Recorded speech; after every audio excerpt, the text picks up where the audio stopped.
Naman, is it okay? Yes, sir. Okay. Good evening, students. The topic today is assessment of nutritional status.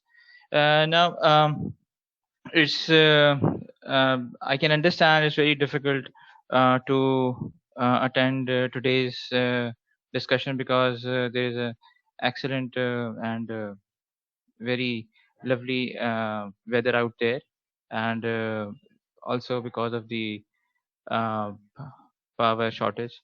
So it's really difficult to attend today's discussion. But it's really one of the most important discussions as far as your third year is concerned. Now, the assessment of nutritional status is one of the topics which is not given its proper credit in OPDs, in emergency rooms, and in diagnosing different disorders. So, as the name suggests, assessment of nutritional status is it's basically assessment of nutrition uh, by different methods. Okay, so the learning objectives of today's discussion is going um, to understand the different methods for assessing the nutrition status, and to understand the basic anthropometric techniques, applications, and reference standards of these anthropometric techniques. Now, introduction. The nutritional status of an individual is often the result of many interrelated factors. So the status is identified by knowing different factors which are related with the individual. So it's not just an entity, but it actually composed of knowing different factors of an individual. It is influenced by the individual's food intake, quantity and quality of the food intake, and the physical health. The spectrum or the continuum of the nutritional status spreads from obesity to severe malnutrition. So the excess of nutrition can lead to obesity, and uh, the um, the on the opposite end we have malnutritions, which are really more common in infants in the form of kwashiorkor and marasmus. However, it can also be present in geriatric patients, old age patients, in patients of who are suffering from cancers, or who are suffering from terminal diseases. Now, basically, a nutrition is a balance between good diet, healthy diet, and in a normal proportion. So, increase intake can also leads to uh, disorder, whereas on the other hand, the decrease intake of nutrients can also leads to disorders. Nutrition assessment, if you want to define a nutrition assessment, is basically a comprehensive approach to diagnose nutrition problems. It's a useful tool for the application of nutritional therapy, and we can do an assessment of nutrition of an individual just before starting a nutritional therapy, if an individual requires a nutritional therapy.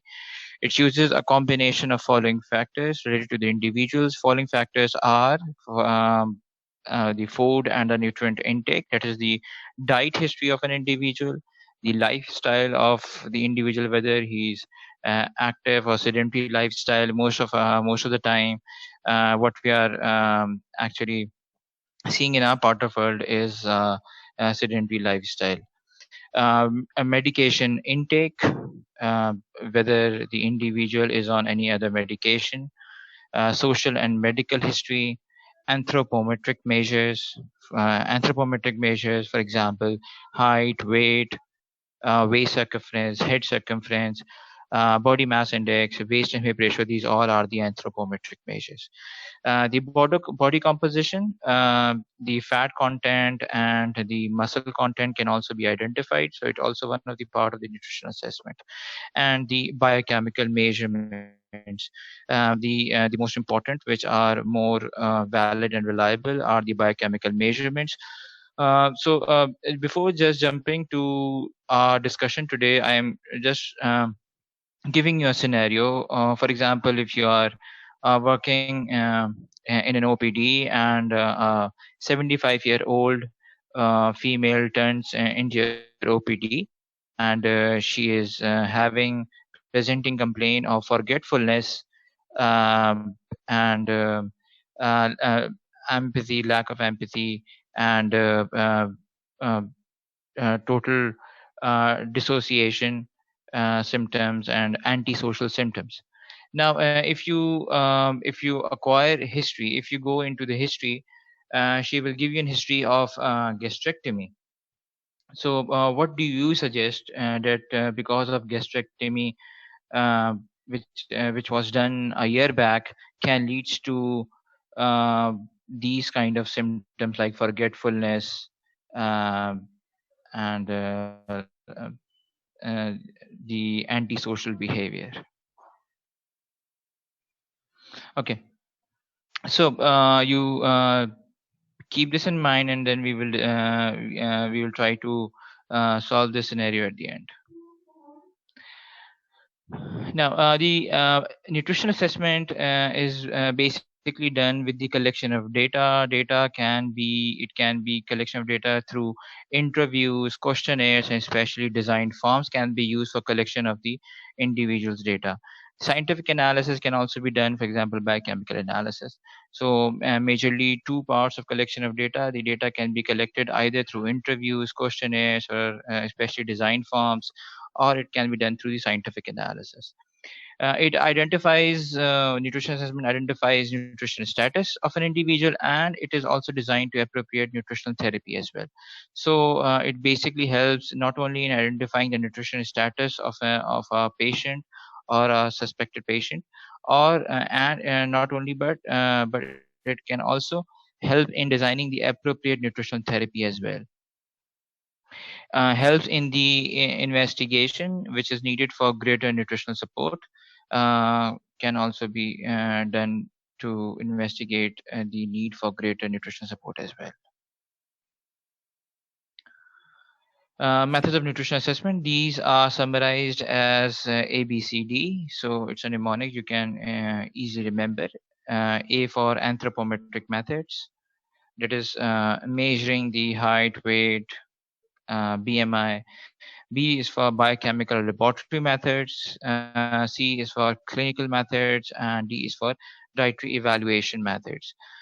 So there are four major components of nutrition assessment: anthropometric methods, biochemical laboratory methods, clinical methods, and dietary evaluation. In anthropometry, we measure height, weight, circumference. In biochemical laboratory methods, we go for the biochemical analysis, for example, finding out the serum vitamin levels, or we can find out the status of red blood cells, or CBC. We can go for complete blood count. In clinical method basically depends on the physical examination. General physical examination basically helps in clinical. They help in finding out certain diseases. Then dietary evaluation methods. Dietary evaluation methods basically it can be interviews, or it can be questionnaire, or it can be direct observation. Nutritionally at risk. Individuals who are nutritionally at risk, they are either neonates, those who have low birth weight, less than 2,500 grams, or acute weight loss, or those who are having acute weight loss of 10% of or 10% or more. So these are the neonates which are nutritionally at risk. So you, as a physician, you need to keep an eye on these individuals. And if it's a neonate, um, a low birth weight, or acute weight loss of 10% or more, so this individual or this child or neonate is nutritionally at risk. Children's are nutritionally at risk. For example, variation in the standard BMI weight, height, and ratio. If the BMI, height, and weight ratio, they are not falling into the reference range. Increased metabolic requirements. For example, a growing child, impaired ability to ingest and tolerate oral feedings. Children are also nutritionally at risk because they have impaired ability to ingest and tolerate oral feedings. Documented inadequate provision of or tolerance of nutrients can also lead to nutritionally at risk. For example, if the child is tolerant to any specific diet, food intolerance, or for example, lactase deficiency can lead to lactose intolerance. So these children are also leads to nutritionally at risk. Inadequate weight gain or a significant decrease in usual growth percentile, they all are nutritionally at risk. So we have neonates, we have children. Um, in adults who are nutritionally at risk, they are basically, if they are losing weight, is there is an involuntary loss of greater than or equal to 10% of the usual body weight within 6 months, or involuntary loss of equal to or greater than 5% of the usual body weight in 1 month. So you can suspect that he may be having some disorder. So involuntary loss um, of equal to greater than 10% of the usual body weight within 6 months, or in 1 month, if someone is losing equal to or greater than 5% of his weight, he is nutritionally at risk.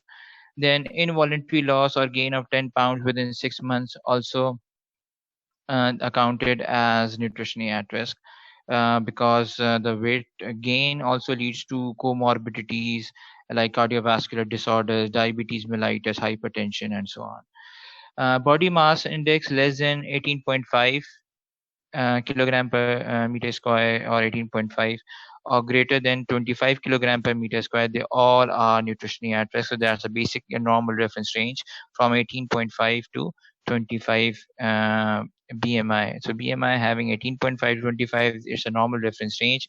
Below, they are nutritionally at risk, and above 25, they are also nutritionally at risk. Chronic diseases like diabetes mellitus, or gastritis, gastrectomy, cancers, lung diseases, COPD, chronic obstructive pulmonary diseases, all adults are nutritionally at risk. Increased metabolic requirements, those individuals who are having increased metabolic requirements also can be nutritionally at risk. Altered diets or diet schedules can also lead to nutritionally at risk individuals. Inadequate nutrition intake, including not receiving food or nutrition product for greater than 7 days. So it's basically starvation. Um, so these are some of the examples of individuals in adults who can be nutritionally at risk. Clinical assessment. Clinical assessment is basically the simplest and the most practical method. Uses number of physical signs. It can be specific and non-specific, associated with malnutrition and deficiency of vitamins and micronutrients. So basically, clinical assessment is basically a general physical examination in which you can identify malnutrition, you can identify some vitamin deficiencies or micronutrient deficiencies. Good nutritional history should be obtained. To start with the clinical assessment, you start with a history taking, and a good nutrition history should be obtained.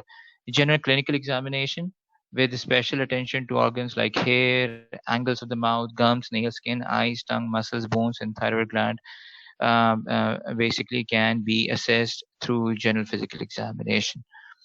Detection of relevant signs helps in establishing the nutritional diagnosis. Specific signs are there that can help in establishing the nutritional diagnosis.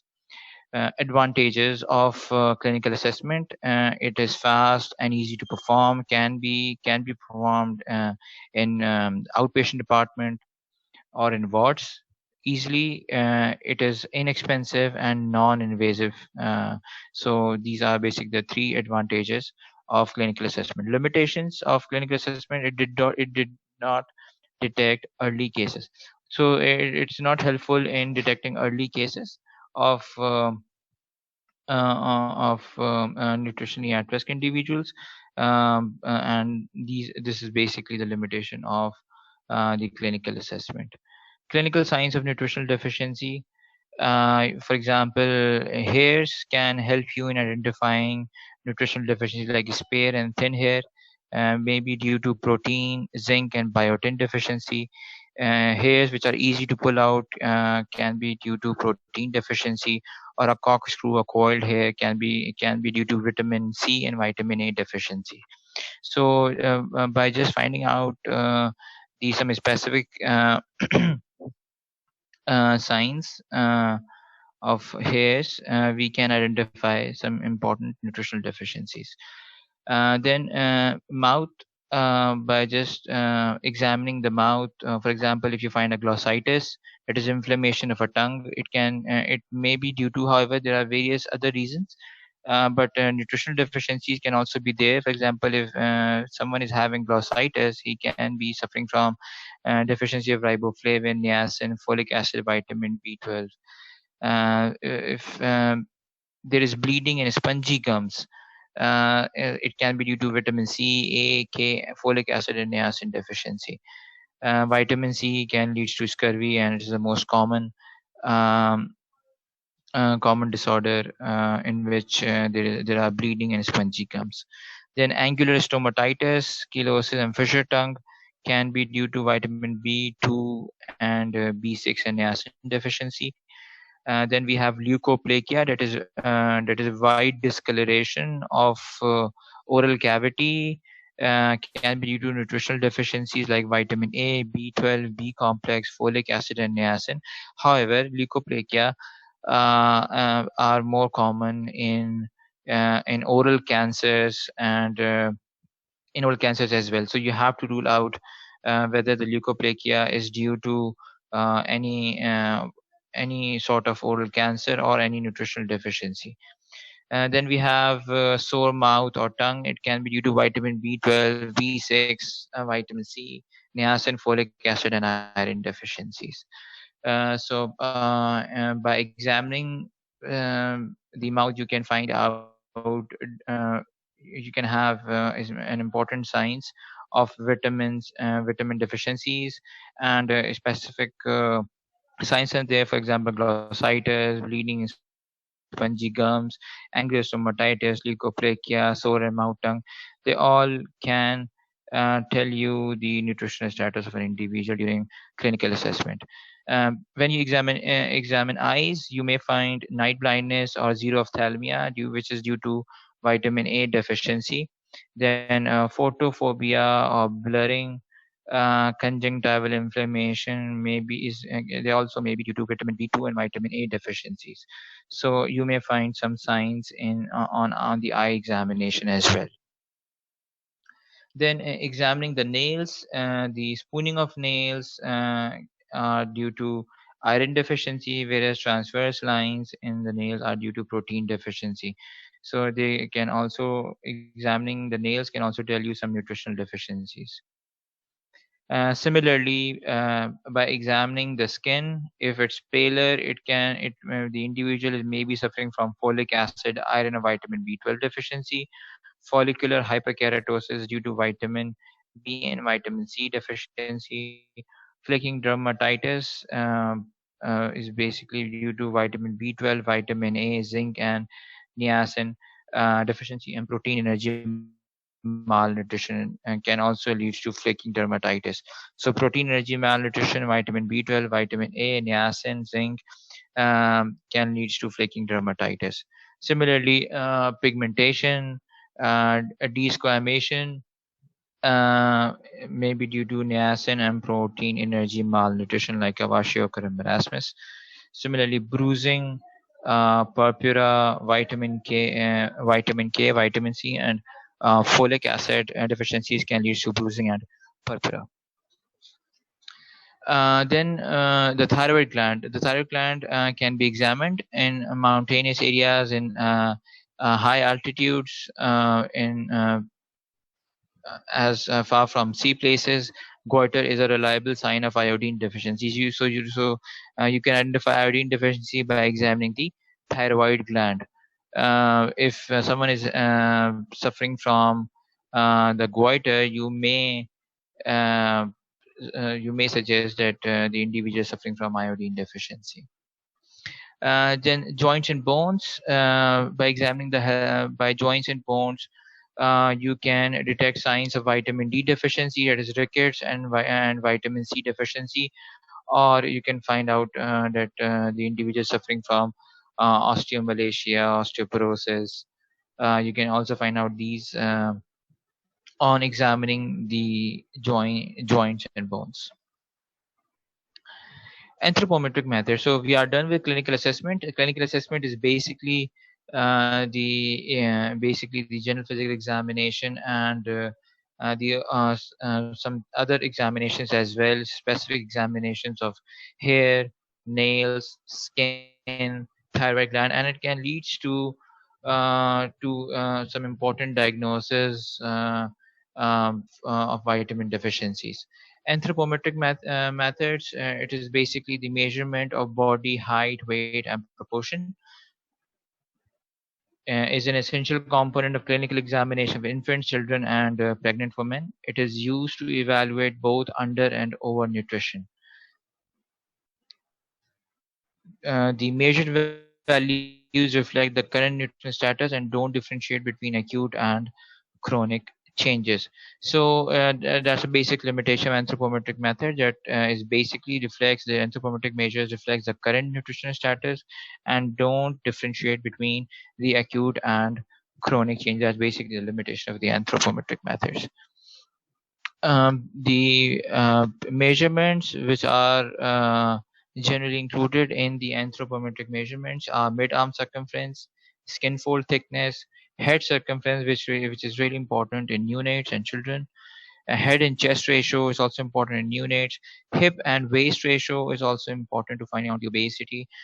Uh, accurate measurements, anthropometry for children, accurate measurement of height and weight is essential in children. Results can then be used to evaluate the physical growth of the child. So a growing child can be assessed through anthropometry by finding out his height, weight, head circumference, waist and hip ratio.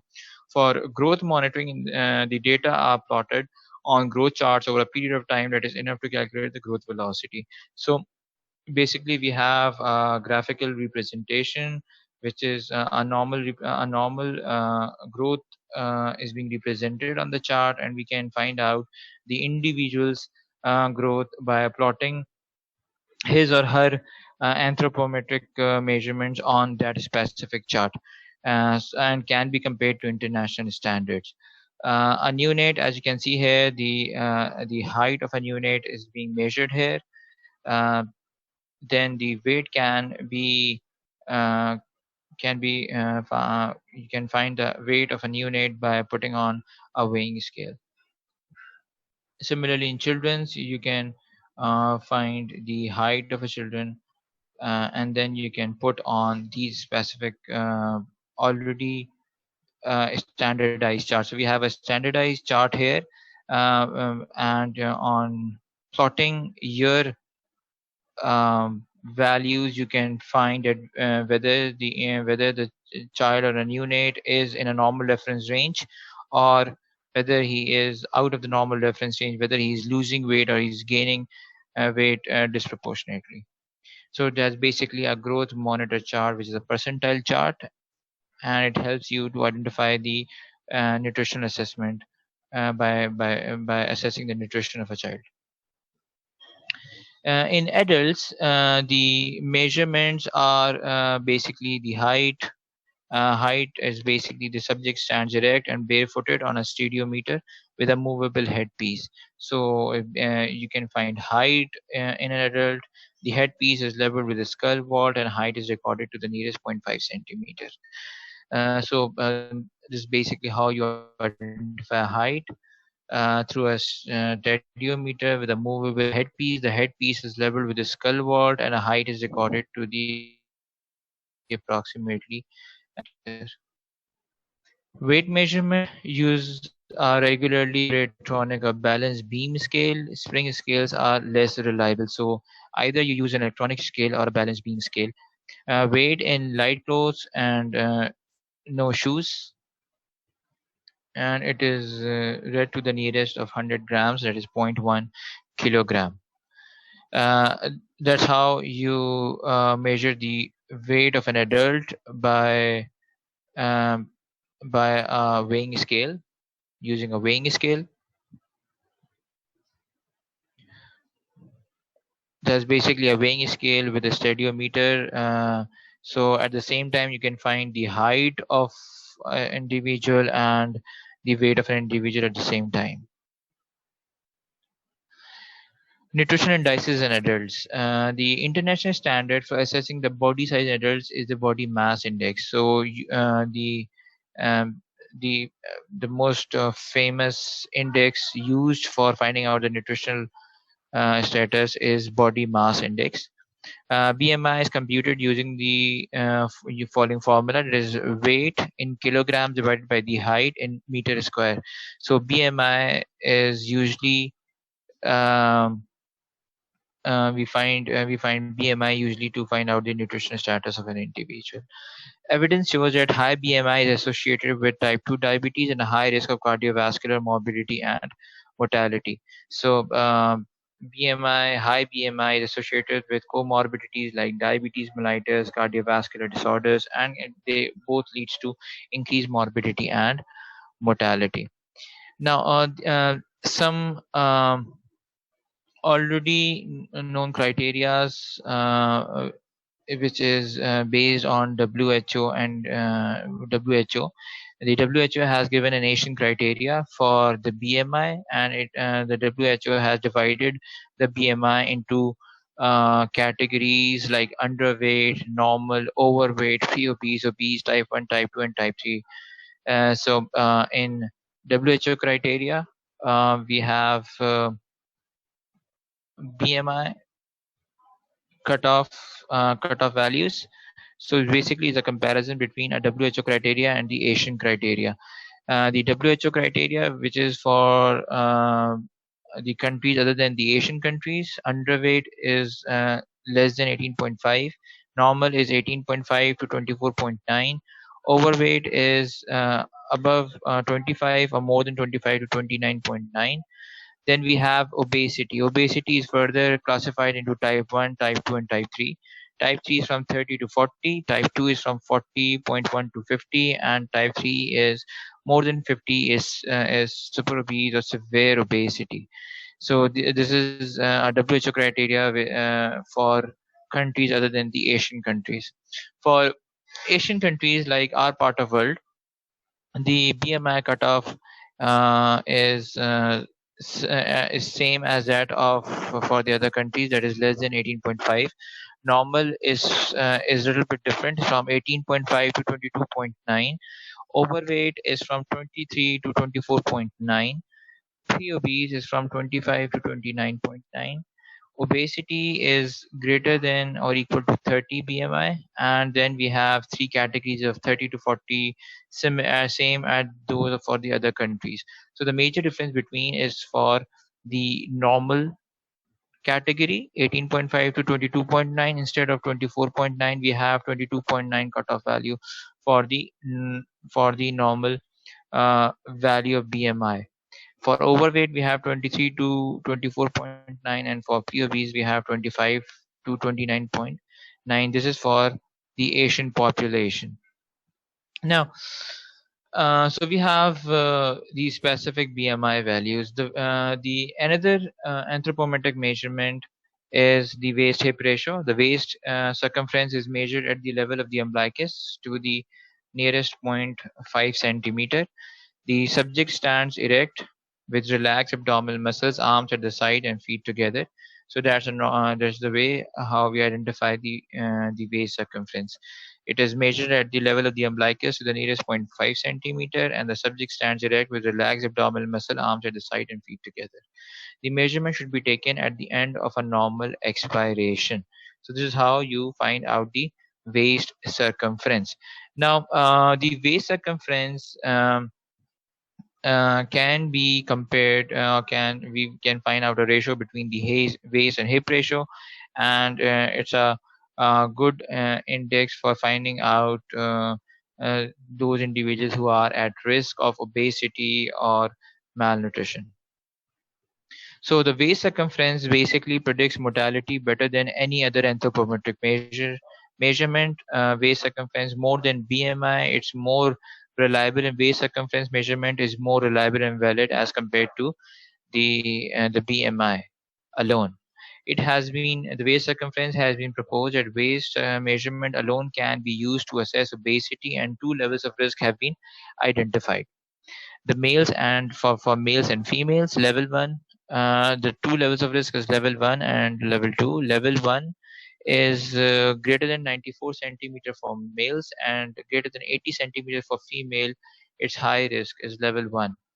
Then the risk level 2 is in males 102, greater than 102 centimeters, and for females, if she's having waist circumference of greater than 88 centimeter, she may be having high chances of comorbidities like diabetes mellitus, hypertension, obesity, and so on. So waist circumference alone can predict mortality, and the it's better than other anthropometric measurements. Level 1 is the maximum acceptable waist circumference irrespective of the adult age. So these levels are irrespective of the adult age, and there should be no further weight gain. Level 2 denotes obesity and requires weight management to reduce the risk of type 2 diabetes and cardiovascular complications. So level 2 denotes obesity and requires weight management to reduce the risk of type 2 diabetes and cardiovascular complications.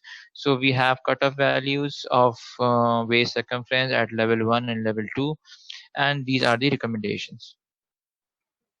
Now the hip circumference. Hip circumference is measured at the point of the greatest circumference around hips and buttocks to the nearest 0.5 centimeter. Subject should be standing, and the measure should squat beside him to find out the hip circumference. Both measurements should be taken with a flexible, non-stretchable tape in close contact with the skin, but without indenting the soft tissue. So the waist circumference and the hip circumference should be taken with a flexible, non-stretchable tape in close contact with the skin, but without indenting the soft tissue. So this is how you actually measure the waist circumference and the hip circumference. Interpretation of waist hip ratio. When we compare the waist circumference with the hip circumference, it's also plays an important role in identifying the risk factors in those individuals. High risk waist hip ratio is greater than 0.8 for females and 0.95 for males. That is, weight measurement is greater than 80% for hip for women and greater than 95% for men. That is basically is a comparison between the waist circumference and the hip circumference. If you find the 80% of waist measurement for hip for women and greater than 95% for men, it indicates central obesity and is considered high risk for diabetes and cardiovascular disorders. So this is basically a cutoff value. The waist hip ratio, the cutoff value for females is 0.8 and for males is 0.95. A waist hip ratio below these cutoff values is considered low risk.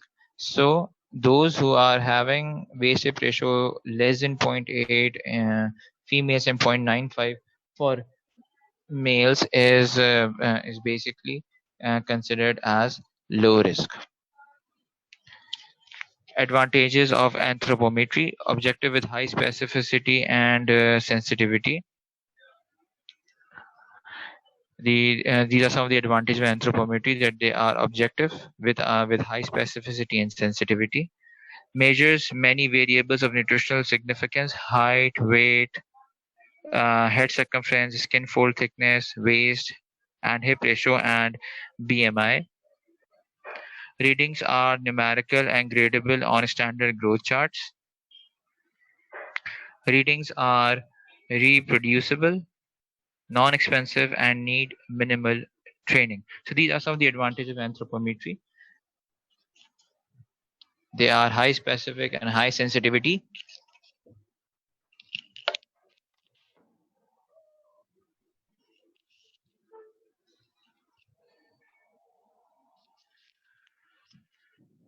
Readings are numerical and gradable on standard growth charts. Readings are reproducible, non-expensive, and need minimal training. Limitations. Limitations of anthropometry. The limitation of anthropometry can be inter-observers errors in measurement, limited nutritional diagnosis, problems with reference standards, that is local versus international standards, arbitrary statistical cutoff values for what considered as abnormal values. So these are some of the limitations of anthropometry. Inter-observer errors uh, in measurement, limited nutritional diagnosis, problems with reference standards, that is local versus international standards, arbitrary statistical cutoff values for what considered as abnormal values. So these are some of the limitations of anthropometry. Nutritional intake of humans is assessed by five different methods. These are 24 hours dietary recall, food frequency questionnaire, dietary history since early life, food dairy technique, observed food consumption. So these are the dietary assessment. Okay. So after the anthropometric measurements, after the anthropometric assessments, we have dietary assessment. So initially, basically, we have discussed the clinical assessment, that is the general physical examination. The second was the anthropometric measurements, and the third is the dietary assessment. So the nutritional intake of humans is assessed by five different methods. It can be done by 24 hours dietary recall.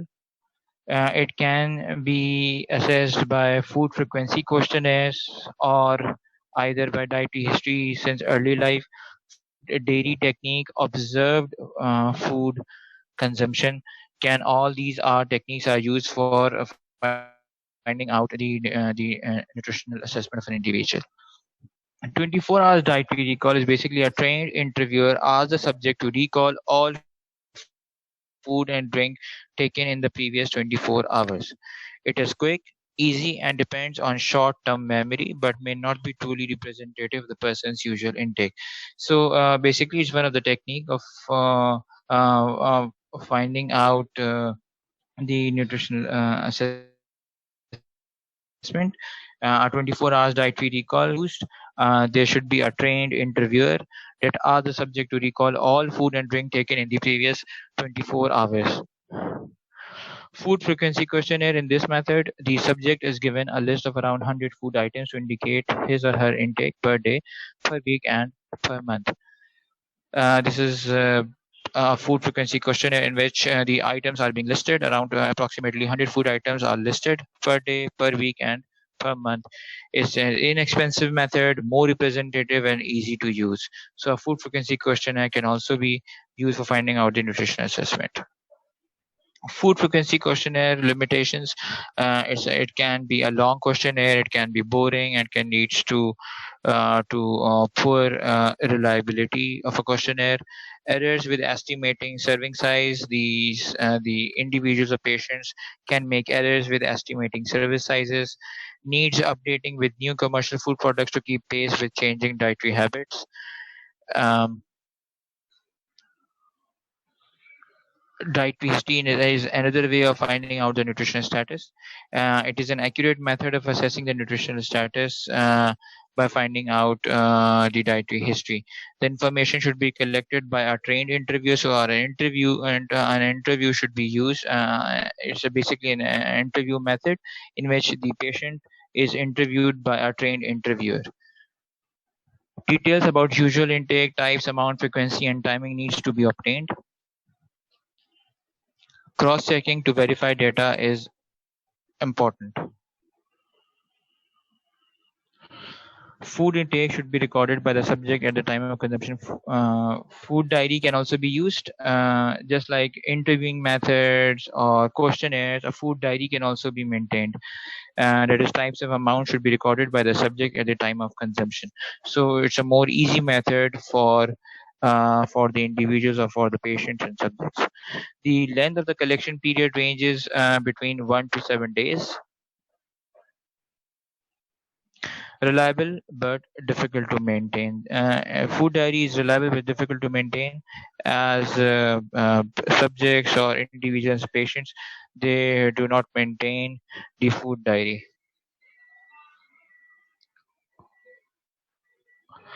Initial laboratory assessment. Hemoglobin estimation is the most important test and useful index of the overall state of the nutrition. Beside anemia, it also tells about protein and trace elements nutrition.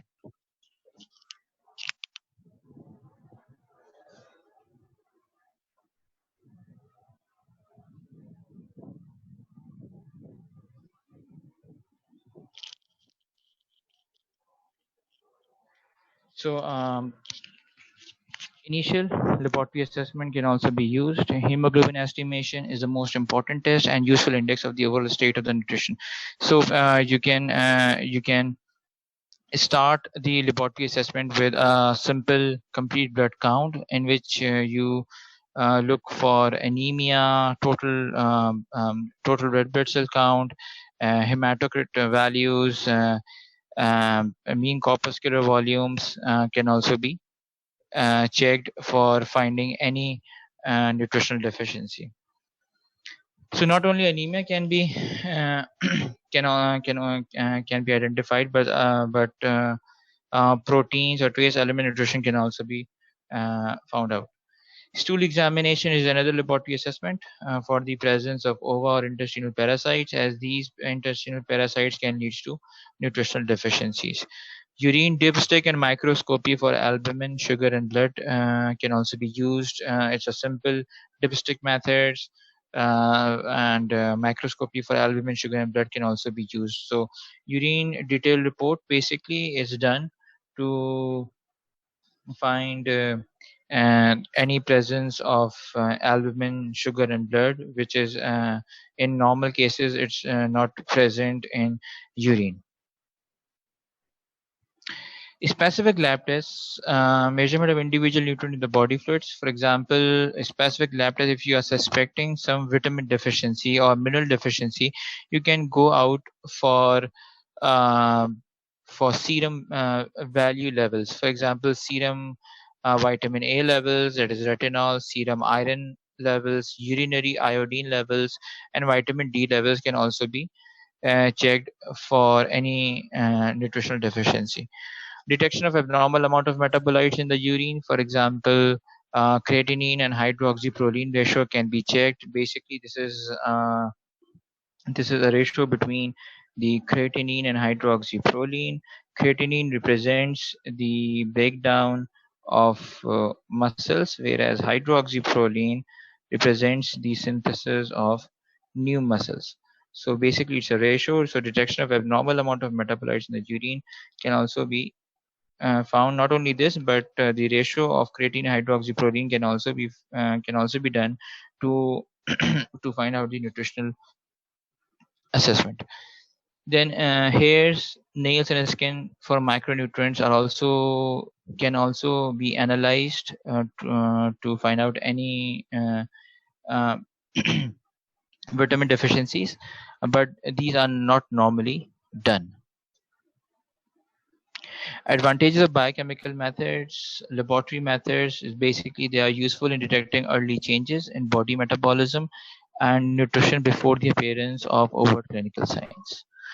It is precise, accurate, and reproducible.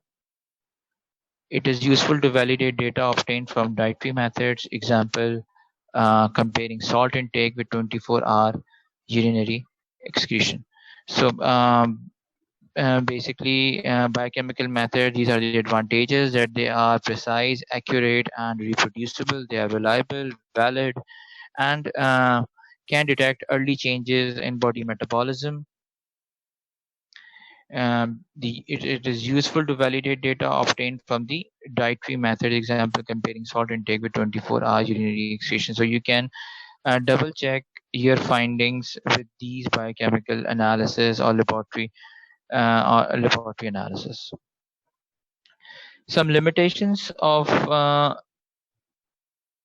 biochemical methods: they are time consuming, they are expensive, they cannot be applied on large scale. For example, if you are screening some vitamin deficiency in a population, it is not possible to go for a biochemical method or to find out the for example, let's suppose vitamin A levels. If you are screening uh, population for vitamin A deficiency, so it's very difficult to go for serum vitamin A levels in a population.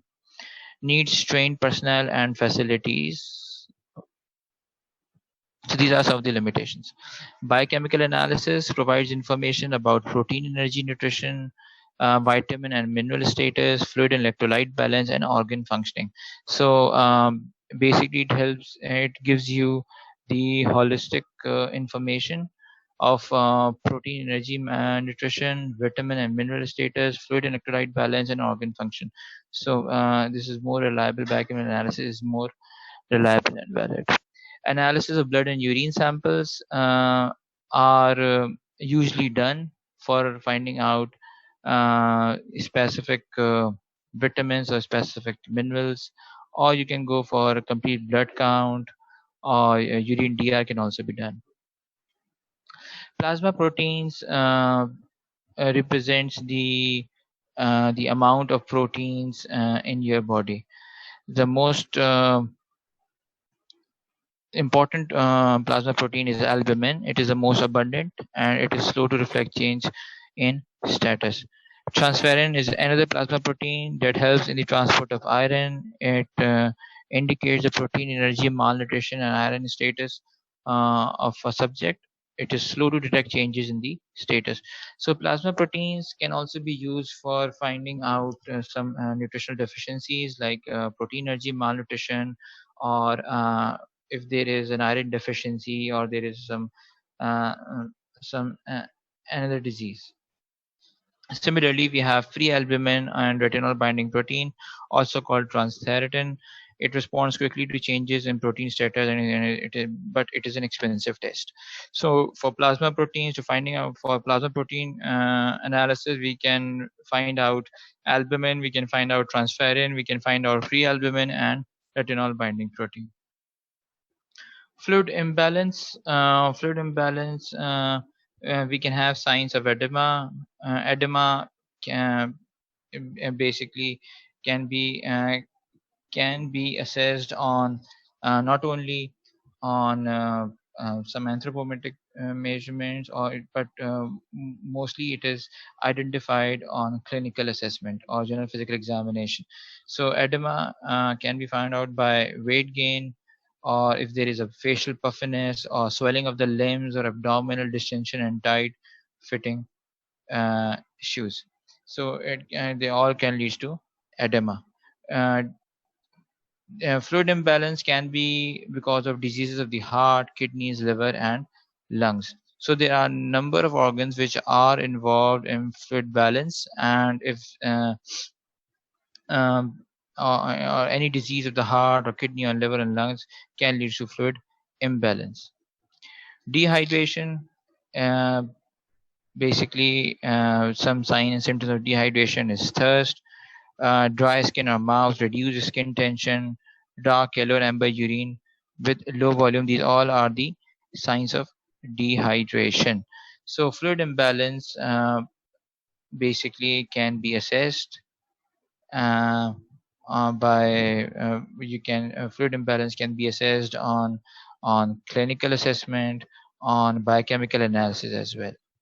And then fluid imbalance can be due to fever, sweating, vomiting, diarrhea, and burns as well.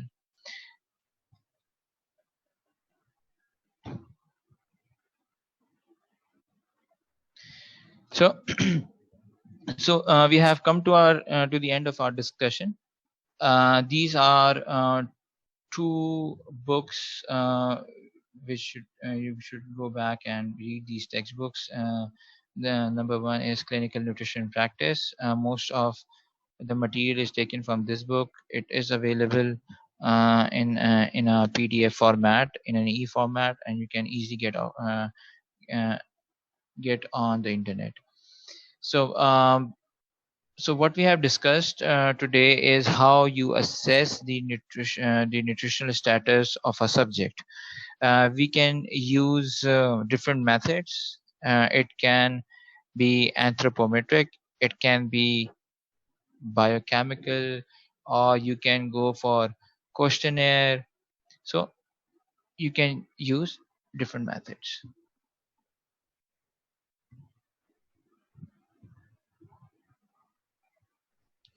Okay, so we have come to the end of our discussion. If you have any queries, please you can ask.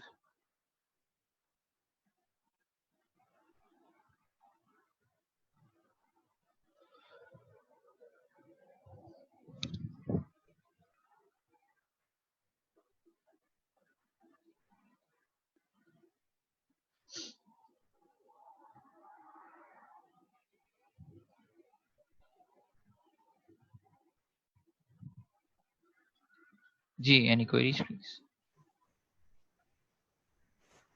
अस्सलाम वालेकुम sir. जी वालेकुम सलाम। Sir class over हो गई sir आपकी? नहीं, I am waiting for the Q&A session. If the students want to ask any queries, please ask if you have any queries. Students?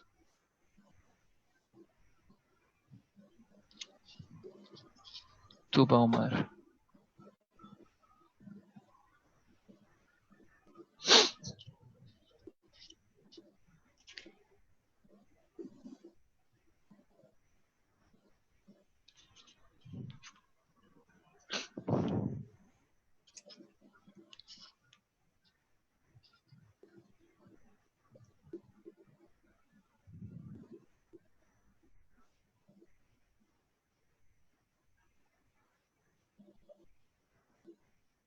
Ji नमान।